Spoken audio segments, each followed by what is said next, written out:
Percentage 2-4-10% इधर से उधर अगर वोट फिसला तो किसी की सरकार जो है से बन सकती है। एक जो महागठबंधन है, दूसरा जैसे एनडीए है, और तीसरे रूप में जो जन स्वराज है, जन स्वराज को अभी लोग हल्का आंक के चल रहे हैं, लेकिन चुनाव के अंतिम समय तक समीकरण बदलता रहता है। उस स्थिति में क्या होगा कहना मुश्किल है। तो जन स्वराज भी बहुत फूंक करके टिकट बंटवारा कर रहा है, देख रहा है। दोनों जन स्वराज का भी नज़र है महागठबंधन और एनडीए के प्रत्याशियों के ऊपर।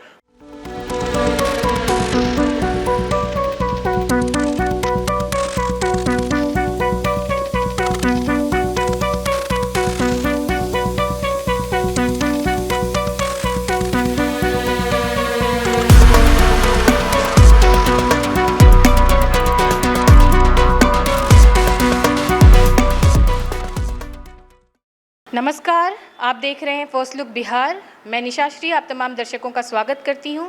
और जैसा कि आप देख रहे हैं कि बिहार चुनाव में अब नामांकन का दिन में नॉमिनेशन भरने की जो तिथि है उसमें अब बस 2 दिन बाकी है प्रथम चरण के लिए। लेकिन अभी भी जो है वो किसी भी पार्टी ने अपने पूरे उम्मीदवार की लिस्ट जारी नहीं की है और पार्टी के अंदर में ही हंगामा चल रहा है। क्या कुछ है माहौल, क्यों है ये माहौल और क्यों हो रही है देरी, इस बात की तमाम जानकारी देने के लिए हमारे वरिष्ठ पत्रकार हमारे साथ स्टूडियो में उपस्थित हैं, रविंद्र कुमार सिंह जी, और वही आपको इसकी पूरी जानकारी देंगे। जी, अब देखिए, चुनाव का तौर तरीका धीरे धीरे बदलता जा रहा है। पहले के चुनाव में अब के चुनाव में बहुत अंतर धीरे धीरे जैसे बढ़ रहा है। और एक चीज़ और आपको देखने को मिलेगा कि राजनीति में जो लोग आते हैं वो कार्यकर्ता के रूप में तो आते हैं, लेकिन उनका मेन उद्देश्य रहता है कि कार्यकर्ता बनकर हम नहीं रहे, हम जैसे किसी पद पर ही जाकर के रुके, विधानसभा जाए, लोकसभा जाए, या कोई बोर्ड निगम जो हो वही पद हमको मिले। उस स्थिति में आप अभी देखते होइएगा कि हर दल में, किसी एक दल में नहीं, हर दल में बगावत की स्थिति है। अगर कोई टिकट से वंचित रह जाते हैं, वो काम क्षेत्र में नहीं किए हैं, उस आधार पर अगर पार्टियां टिकट काटती है किसी दूसरे उम्मीदवार को जो उनको लगता है कि यह मजबूत उम्मीदवार है या मेरा सीट निकाल करके ला सकता है, अगर उसे टिकट दिया जाता है तो दूसरे जो टिकट से वंचित रह जाते हैं वो विवाद पर हैं, धरना कर रहे हैं, प्रदर्शन कर रहे हैं, घेराव कर रहे हैं, बगावत कर रहे हैं, जितने नहीं देंगे, मतलब तरह तरह का हथकंडा अपना रहे हैं जो अंत तक मुझे टिकट मिले। एक तो यह लोगों के बीच है, जो राजनीति में लोग आए हैं उनकी बात है। अब इस बार जो बिहार विधानसभा चुनाव होने जा रहा है वो नेक टू नेक है चुनाव। इस चुनाव में यह कोई पार्टी या गठबंधन यह नहीं कह सकता है कि हम निश्चित रूप से सरकार बना ही लेंगे। दावा करने के लिए कोई भी दावा कर ले, लेकिन जो वोट बैंक, जो जातीय गणित है, जो बढ़ता दिख रहा है, उस आधार पर थोड़ा से परसेंटेज 2-4-10% इधर से उधर अगर वोट फिसला तो किसी की सरकार जो है से बन सकती है। एक जो महागठबंधन है, दूसरा जैसे एनडीए है, और तीसरे रूप में जो जन स्वराज है, जन स्वराज को अभी लोग हल्का आंक के चल रहे हैं, लेकिन चुनाव के अंतिम समय तक समीकरण बदलता रहता है। उस स्थिति में क्या होगा कहना मुश्किल है। तो जन स्वराज भी बहुत फूंक करके टिकट बंटवारा कर रहा है, देख रहा है। दोनों जन स्वराज का भी नज़र है महागठबंधन और एनडीए के प्रत्याशियों के ऊपर। वह भी सोच विचार करके दे रहा है, कहीं चेंज कर दे रहा है, कहीं जो जैसे प्रशांत किशोर बताए थे, जो हमारे पुराने कार्यकर्ता हैं, शुरू से लगे हैं, उनको देंगे 2-4-10%, तो थोड़ा मोड़ा इधर उधर होता है। तो उसी में आप देख लीजिए, जैसे गाय घाट की बात आप करते हैं, तो गाय घाट में अचानक अशोक सिंह जैसे जो जदयू के थे, भाजपा से जदयू में आए, जदयू से फिर भाजपा में आए, जो अभी जन स्वराज का टिकट लेकर के गाय घाट से आ गए हैं। तो जन स्वराज भी नज़र रखे हुआ है कि कहाँ कौन मेरा अधिक वोट ला सकता है, कौन मतलब वहाँ फाइट कर सकता है, कौन जीत सकता है, इसलिए जन स्वराज का भी नज़र है। अब आ जाते हैं हम लोग महागठबंधन और एनडीए में। और महागठबंधन एनडीए में देख लीजिए, जैसे अब दोनों दल यह चाह रहा है, दोनों गठबंधन यह चाह रहा है कि किसी भी स्थिति में सीट हम हारे नहीं, सीट को कैसे झटक करके जीते और सत्ता में आए, सरकार बनाए। उस स्थिति में अब आपस में, मतलब जो एनडीए भी है, आपस में सीट मतलब उम्मीदवार इधर उधर कर रहा है। अब जैसे इंजीनियर अजीत कुमार थे, तो इंजीनियर अजीत कुमार अभी हाल के दिनों में भाजपा में हैं, पहले जदयू से विधायक रह चुके हैं, हाल के दिनों में भाजपा में हैं, भाजपा में थे। लेकिन एनडीए देखा, मतलब सीट बंटवारे में तो जदयू के कोटे में चला गया, लेकिन देखा जिससे अजीत कुमार से कोई मजबूत उम्मीदवार यहाँ नहीं है, जिसके कारण फिर जदयू ने उनको बुला करके टिकट दिया है और मजबूती से वो लड़ाई लड़ेंगे। इसी तरह देख लीजिए, भाजपा से थे अजय कुशवाहा मीनापुर से, तो मीनापुर में जो पिछले बार जदयू के उम्मीदवार थे वो भी चुनाव वोट लाए, ये भी वोट लाए, आपस में बटा, लेकिन वहाँ देखा गया जो सर्वे पार्टी कराई उसमें यह उसको लगा जो अजय कुशवाहा है वो हमारे लिए मजबूत उम्मीदवार हो सकते। वहाँ भी बहुत विरोध प्रदर्शन हुआ। विरोध तो आप देख रहे हैं जो अब एक साधारण से साधारण कार्यकर्ता को लगता है कि हम विधानसभा जाएं ही, इसके कारण विरोध प्रदर्शन सब शुरू होता है। तो अब लोगों की एक भावना हो गई है कि हम जनहित में नहीं, लोगों को काम करने के लिए नहीं, हम सत्ता पाने के लिए जाए। इसलिए तो बगावत का सुर जो चल रहा है वो पहले से भी चल रहा था, लेकिन इस बार कुछ अधिक ही देखा जा रहा है। तो अजय कुशवाहा को जैसे जो अजय कुशवाहा भाजपा में थे वह जदयू ने उसे अपना उम्मीदवार बना लिया। देखा गया जो मजबूत हो सकता है अजय कुशवाहा, वो फाइट कर सकते हैं, वो जीत सकते हैं, इसलिए उनको बना लिया गया। तो यह भी चल रहा है जिसके कारण पार्टी में भी विवाद भी है।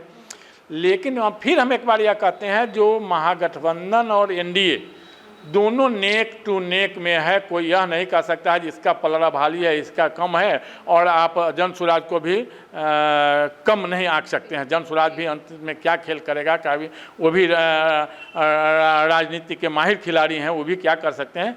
इसलिए यह हो हंगामा हर जगह चल रहा है।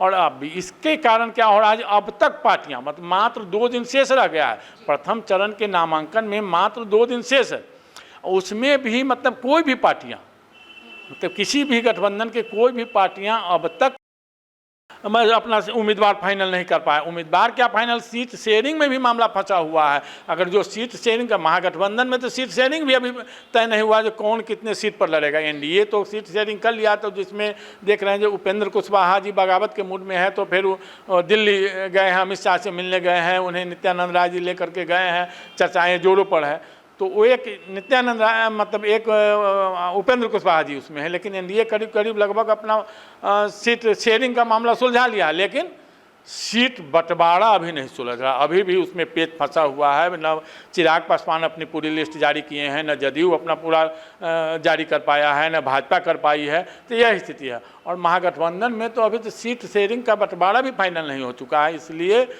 दोनों एक तो अंदरूनी विवाद भी है, और दूसरा दोनों गठबंधन यह चाह रहा है कि किसी छत पर ऐसे उम्मीदवार हो ताकि हम सत्ता में आए और अपनी सरकार बनाए। और जहाँ तक बात है तो अभी मुजफ्फरपुर में जो बीजेपी का कार्यालय है वहाँ पे भी सुबह से हंगामा चल रहा है, धरना प्रदर्शन चल रहा है। किस लिए चल रहा है, क्या होगा, और अगर किसी तरह के डिसीजन में परिवर्तन होता है तो फिर क्या विकल्प होगा, पूरा माहौल अगर आप समझा सकें। देखिए, मुजफ्फरपुर बहुत पेचीदा मामला फंस गया है। अब जैसे मतलब पूर्व मंत्री और दिग्गज नेता सुरेश शर्मा है, उनको लग रहा है कि हमको टिकट से वंचित किया जाएगा, तो उनके लोग जैसे धरना पर बैठ गए हैं, पटना में भी किए, यहाँ भी धरना पर पार्टी कार्यालय में बैठे हुए हैं। वहाँ रंजन कुमार पुर आश्वस्त हैं कि टिकट मुझे मिलेगा, उनको फाइनल फ़ोन करके बताया गया जैसे चर्चाएँ में है। लेकिन उसके बावजूद भी और कई लोग लगे हुए हैं, वैश्य समुदाय से भी लोग लगे हुए हैं। राजेश वर्मा को भी अभी तक उम्मीद नहीं हारे हैं जो हमको भी टिकट मिल सकता है। विवेक कुमार को भी उम्मीद है जो मुझे भी टिकट मिल सकता है। और जो सुप्रीम कोर्ट के वरीय अधिवक्ता है और वरुण सिन्हा, वो भी अभी उम्मीद लगाए हुए हैं कि इस विवाद में मुझे ही टिकट मिलेगा। इधर डॉक्टर ममता रानी को भी लग रहा है कि हम महिला हैं और दोनों लोगों के बीच में विवाद है, इसका लाभ मुझे मिलेगा। वो भी पटना में बैठी हुई हैं, उनको भी उम्मीद है कि मुझे ये टिकट दिया जा सकता है। तो मुजफ्फरपुर का अब तक बहुत पेचीदा मामला फंसा हुआ है, और इस पेचीदा मामला और इस विवाद के कारण उम्मीदवार चाहे जो भी हों, लेकिन एनडीए को यहाँ बहुत बड़ा नुकसान हो सकता है अगर विवाद सुलझाने का प्रयास जैसे नहीं किया गया, विवाद सुलझा नहीं, तो आपसी खींचतान हमको लगता है चुनाव में भी चलेगा। और यह क्या कहते हैं मतदान के दिन भी इसका असर हो सकता है। और कब तक बदल सकता है डिसीजन, क्या मतलब जैसे हमने देखा है कि कुछ पार्टियां अभी तक जो नहीं डिसाइड कर पाई हैं, लेकिन कुछ पार्टियां हैं जिनके उम्मीदवारों ने नॉमिनेशन कर दिया है, तो क्या लगता है कि आखिरी तक भी सारी पार्टियों में कुछ उम्मीदवारों का अदल बदल हो सकता है? हाँ, आखिरी तक हेरफेर हो सकता है। कई जगह तो सिटिंग सीट में भी हेरफेर हो गया है, लेकिन जो हम देख रहे हैं राजद का है जो सिटिंग सीट पर है, तो लगभग अपना वो भी सिंबल बांट रहे हैं। अभी शेयरिंग में फाइनल नहीं हुआ है, लेकिन सिटिंग सीट पर अपना सिंबल देना शुरू कर दिए हैं।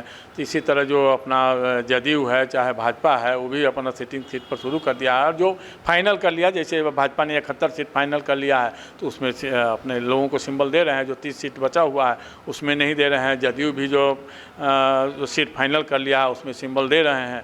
और जो बचा हुआ उसमें फाइनल में लोग लगे हुए हैं, सुलझाने में लगे हुए हैं। आज संभवतः सभी दल आज निश्चित रूप से अभी से लेकर के रात तक फाइनल कर लेगा जो कौन कहाँ से लड़ेगा और कौन उनके महारथी चुनाव मैदान में होंगे।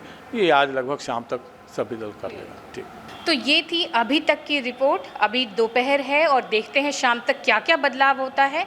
हम लगातार आपको चुनाव से जुड़ी अपडेट्स देते रहेंगे। आप बने रहिएगा हमारे साथ। आप देख रहे थे फर्स्ट लुक बिहार। धन्यवाद।